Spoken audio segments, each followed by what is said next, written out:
Biti naman ang mga tsuper sa anila'y barya lamang na bawas presyo sa petrolyo. Ang Flying V at Eastern Petroleum lang din ang nag-rollback at hanggang ngayon wala pang anunsyo kung susunod na rin ang iba pang kumpanya ng langis. Nakatutok si Julius Segovia.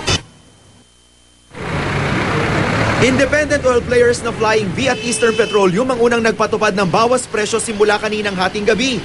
20 centavos kada litro sa gasolina at 50 centavos sa litro ng diesel.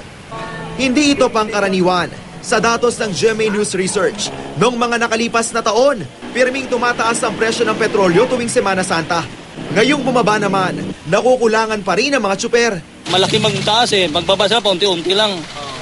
25, 50, mababa sila. Ilang beses sila nagtaas. Tapos ang baba lang nila, kukunti lang, kaya bali wala rin. Halos yung bawat ikot namin sa gasoline station lang napupunta. Ang grupong Pasang Mazda, di rin ramdam ang bawas presyo.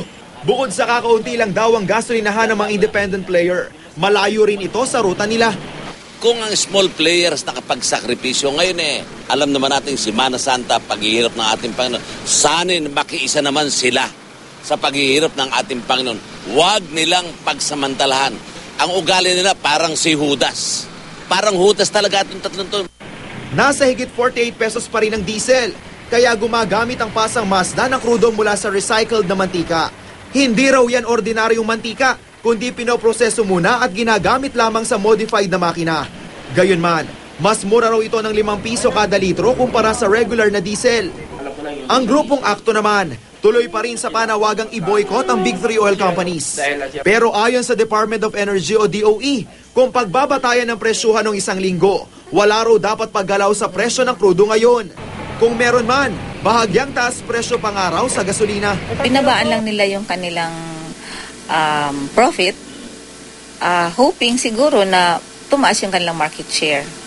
Kasi kung minsan, yan ang mga sagot nila sa amin, hindi ito labanan ng pricing, labanan to ng market share.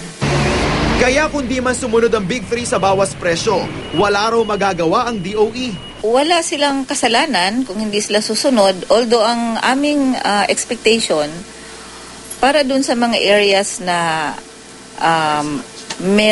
merong kapit gasolinahan na nitong dalawa, malamang yung mga malapit sa kanilang gasolinahan a-adjust. Ini-encourage namin yung ating motorist na to exercise the power of choice.